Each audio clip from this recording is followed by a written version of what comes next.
Alors concernant la question sur al-riba qui revient assez souvent, pour comprendre bien ce sujet-là, il faut revenir aussi quelque part à la base, concernant le prêt, concernant le crédit. Parce que quand on parle de crédit bancaire, ce n'est pas un crédit, simplement. Car le crédit en islam, le fait d'emprunter de l'argent, ce n'est pas illicite, ce n'est pas haram, bien sûr. Donc le fait de faire un crédit, ce n'est pas illicite en islam. On verra plus dans les détails, sans rentrer trop dans les détails aussi, qu'est-ce qui est illicite, qu'est-ce qui est haram. Alors le prophète, alayhi salatu wassalam, bien sûr, il nous dit, dans le hadith rapporté par Al-Bukhari, « Rahimallahu rajulan samhan idha ba'a, samhan idha ishtara, samhan idha iqtada » Qu'Allah fasse miséricorde à un homme qui est indulgent quand il vend, quand il achète, et ici quand on lui doit de l'argent. Donc c'est la preuve que l'islam recommande d'être indulgent vis-à-vis des gens ici qui nous ont emprunté de l'argent. La preuve que ce n'est pas interdit en islam d'emprunter de l'argent. Lakin, ce n'est pas quelque chose de fortement recommandé dans tous les cas, loin de là.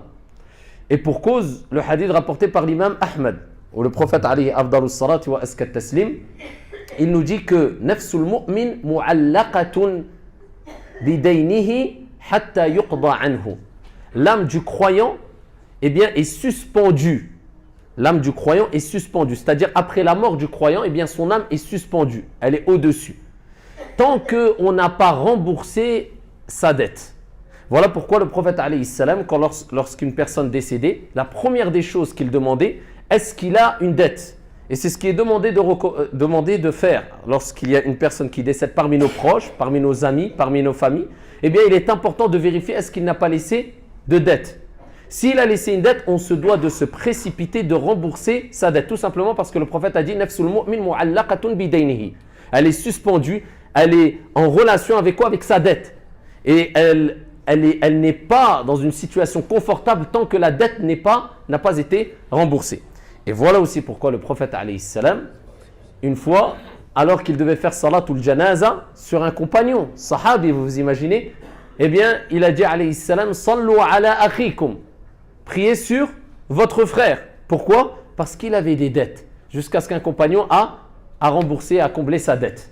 Donc, on voit que emprunter de l'argent, ce n'est pas illicite, mais ce n'est pas une chose recommandée tant qu'il n'y a pas vraiment un besoin de demander. De plus, il est important de se précipiter de rembourser sa dette le plus tôt possible afin de ne pas mourir dans cette situation inconfortable qui sera qu'on est endetté. Et il est important pour ceux qui ont des dettes de noter cela dans leur wasiyya, la recommandation, le sorte de testament si on veut, qu'ils vont laisser derrière eux en disant je dois telle chose à telle personne ou tel institut ou telle société, ila akhiri, afin que les gens sachent et comblent sa dette. Donc quand on sait que simplement mourir endetté, on ne parle pas encore des intérêts usuraires, c'est quelque chose qui nous met dans une situation assez critique après notre mort, que dire de celui qui va s'endetter d'une dette accompagnée d'intérêts usuraires? Alors quand on parle d'intérêts usuraires, à point d'intérêts usuraires, en langue arabe, on parle de riba. Riba bi ijma'il ulama. À l'unanimité des écoles et des savants, c'est interdit. Les intérêts usuraires. Je ne parle pas de crédit bancaire là. Je parle du terme qui est riba, les intérêts usuraires. Pour plusieurs raisons, l'islam a interdit les intérêts usuraires. Alors dans le christianisme, il y a bien longtemps, c'était toujours interdit, et c'était fortement interdit les intérêts usuraires aussi. Et ensuite, il y a eu des nouvelles lectures et des relectures dans le christianisme, et cela a permis d'autoriser les intérêts usuraires. Dans l'islam, ça a été, ça restera interdit, les intérêts usuraires. Pour plusieurs raisons. Parmi les raisons, c'est qu'on enlève ici le principe de « wa ta'awanu 'ala al-birri wa taqwa » et entraidez-vous aux œuvres de bien et de piété. Il n'y a plus cette entraide sans intérêt. Je t'aide, mais par intérêt. Et cela détruit beaucoup de relations ici qui peuvent être très importantes entre les êtres humains. Donc toujours je te prête, mais il faut quelque chose en compensation. Non, l'islam veut qu'il y ait cette entraide sans intérêt. La deuxième des choses, il n'y a pas de risque. C'est-à-dire que celui qui va prêter de l'argent, il ne prend pas de risque. Ce n'est pas du commerce, alors que le commerce est accompagné de risques. Et certaines personnes disent, oui, mais al-riba, les intérêts usuraires, c'est comme le commerce. Allah Jalla wa Ala répond à cela dans le Coran et il dit, wa ahalla Allahu al-bay'a wa harrama al-riba. Allah a rendu licite le commerce et il a interdit ici l'intérêt usuraire. De plus, dans les intérêts usuraires, il y a ce qu'on appelle al-gharar. ce qui est aléatoire. Et dans le hadith fi sahih, naha Rasulullah alayhi salatu wa salam an bay'il gharar, même si c'était une vente, alors que ce n'est pas une vente, et ce n'est pas un commerce. An bay'il gharar, c'est la vente aléatoire. C'est quoi? C'est qu'il y a un inconnu. Il y a un inconnu. En islam, le commerce est basé sur des choses transparentes et claires. Je te vends un produit et je dois recevoir ce qui correspond ici au produit que je t'ai vendu, ni plus ni moins. Il n'y a pas d'inconnu. Je te vends une voiture, je ne te cache pas les défauts. Je ne te vends pas une chose que tu n'as pas vue et que tu ne connais pas. Tu as donné de l'argent pour une chose que tu vas recevoir qui correspond à la somme que tu as donnée. Ce n'est pas tu as donné de l'argent, mais peut-être tu vas recevoir plus, peut-être tu vas recevoir moins. Il y a un inconnu, tu ne sais pas où tu vas. Et dans les intérêts usuraires, il y a aussi al-gharar. Et il y a beaucoup d'autres choses et on pourra en parler longuement. Donc ici, al-riba a été interdit en islam. Plus que cela, les intérêts usuraires font partie des plus grands de l'kabaïr, bi ijma'il ulama, l'unanimité des savants, des plus grands des péchés. Alors, je vous laisse aller lire tous les textes authentiques, récits prophétiques authentiques et les versets coraniques, particulièrement dans Surat al-Baqarah, concernant la mise en garde ici divine dans l'au-delà contre ceux et celles qui pratiquent les intérêts usuraires. À titre d'exemple, Allah Jalla wa Ala dit dans Surat al-Baqarah: الذين يأكلون الربا لا يقومون إلا كما يقوم الذي يتخبطه الشيطان من المس. Celles et ceux qui consomment, qui pratiquent les intérêts usuraires ressusciteront, encore faut-il croire à l'au-delà, nous parlons croyants, eh bien ressusciteront dans l'au-delà comme celui qui a été bouleversé par le toucher de Shaitan. Et les textes concernant les mises en garde, concernant al-riba, sont nombreux, très nombreux. Donc là, on parle des intérêts usuraires. Maintenant, il y a des gens qui ont dit, on a entendu tel cheikh dire que le crédit bancaire pour acheter une maison, c'était autorisé. Il faut bien faire la part des choses. Le cheikh que tu dis, et nous connaissons ces noms-là et ces choyours contemporains qui ont fait cette fatwa, pour les gens habitant en Europe, n'ont pas dit que les intérêts usuraires étaient autorisés. Ils ont dit, quand on leur a exposé un problème, une situation, entre guillemets, ils ont dit, dans votre situation, vous êtes dans une nécessité, et donc à ce moment-là, vous pouvez avoir recours au crédit bancaire pour acheter une maison. Mais le problème, c'est qu'on est tous d'accord sur le fait qu'il y a une règle en islam connue qui est « ad-darura tubih al-mahdhura ». La nécessité, ad-darura, rend permis ici les choses qui sont interdites. Ce n'est pas rendre licite, rendre permis. ولكن il y a une autre qaïda en islam qui est « ad-darura tuqaddar biqadariha ». La nécessité est à apprécier à sa juste valeur. Quand il n'y a plus la nécessité, la permission disparaît. Elle est limitée par rapport à la présence de la nécessité. Première des choses. Deuxième des choses, ad-darura. Qu'est-ce que c'est qu'ad-darura, la nécessité? Ad-darura, eh bien, c'est ce qui te met dans un degré tel que tu as le droit d'avoir recours même.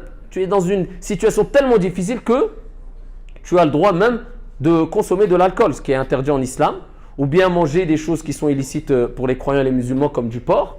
Tu as le droit. Donc, si tu as atteint ce degré-là, bienvenue, tu peux avoir recours au crédit.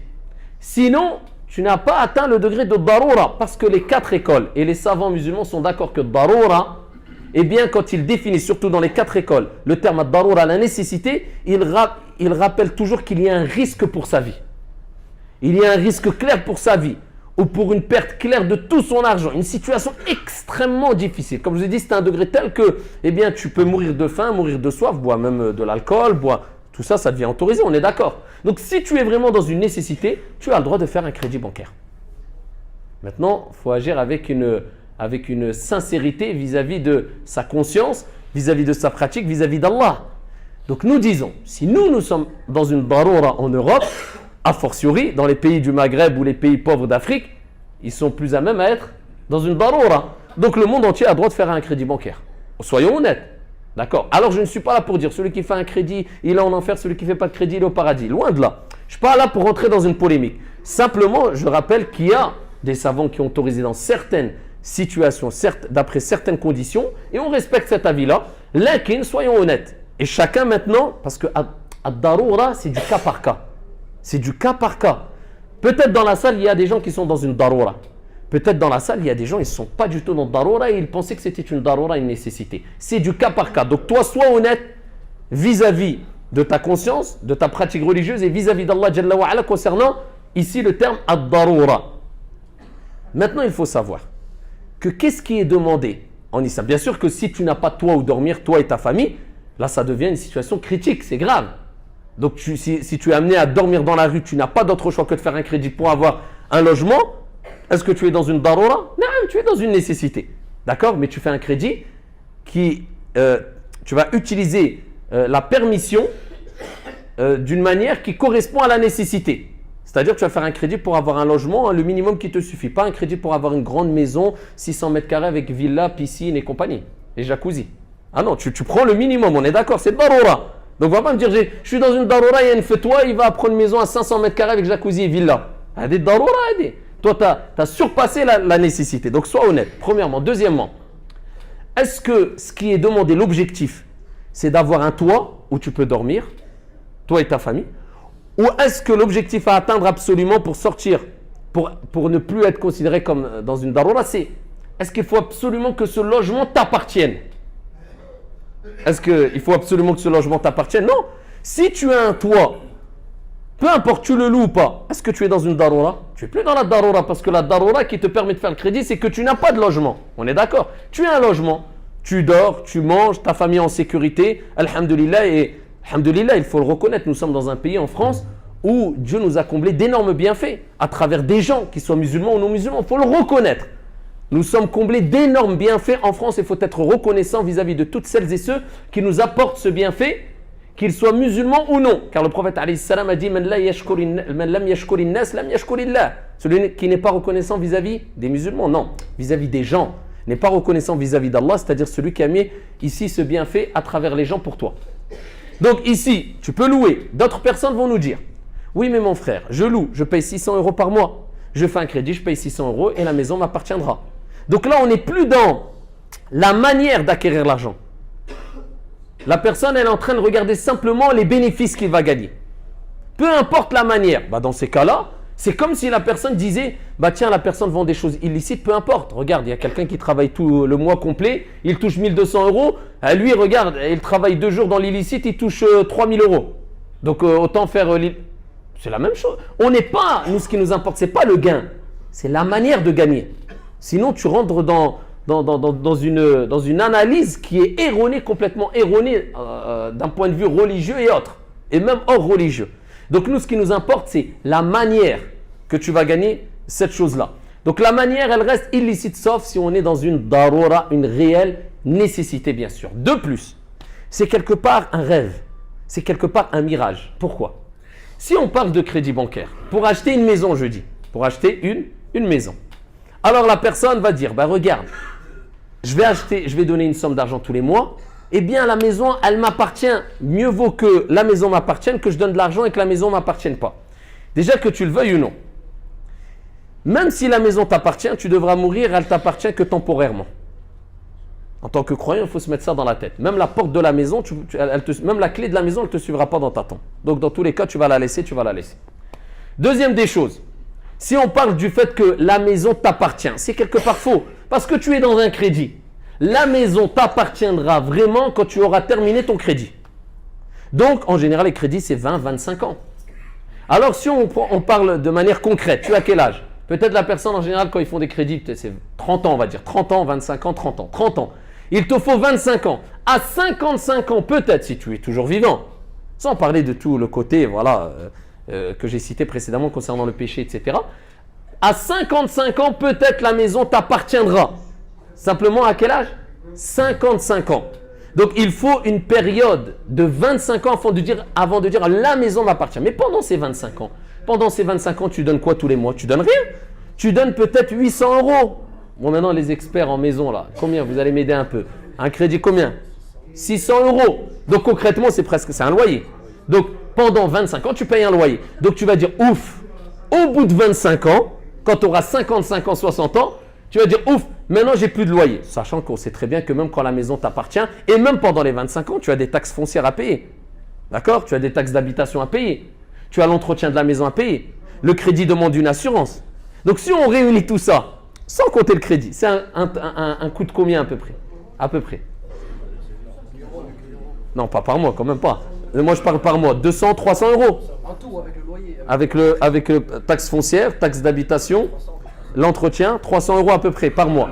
Donc tu as quand même 300 euros. Même quand la maison t'appartiendra, tu devras encore donner à peu près 200, 300 euros par mois. Ce n'est pas un loyer, mais c'est quand même une somme. Donc, croyez pas que c'est quelque chose d'extraordinaire, même d'un point de vue hors religieux, le fait de, et c'est pour ça beaucoup de non-musulmans, juste par principe, parce qu'ils n'aiment pas être endettés, parce qu'il y a le principe de dette, n'oubliez pas, hein, ils n'aiment pas être endettés, et en plus de cela, ils se disent, je vais rentrer dans un cercle vicieux et dans une sorte de... Pourquoi? Parce que pendant 25 ans, je ne peux plus me permettre d'arrêter de faire de pause au niveau professionnel il a une pression énorme. Pendant 25 ans, tu te dis tous les mois, je n'ai pas le choix, je dois payer un crédit.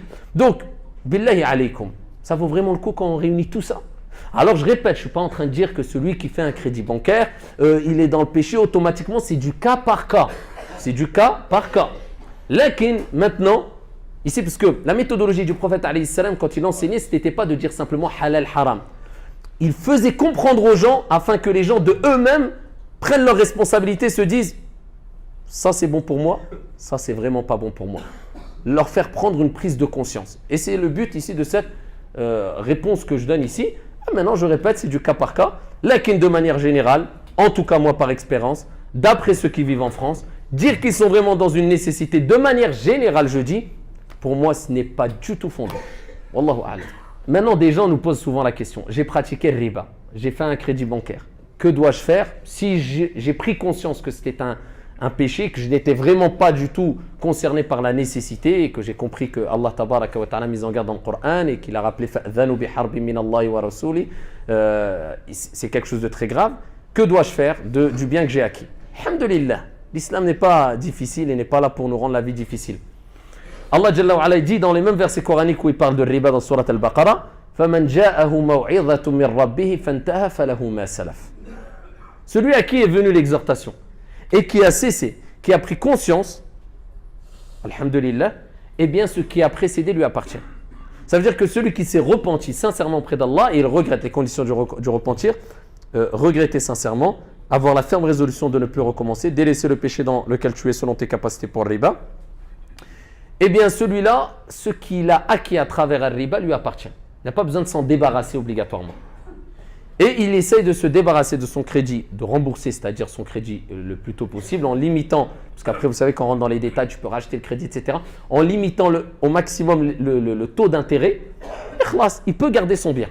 Il peut garder son bien, Inch'Allah. Wallahu a'lam.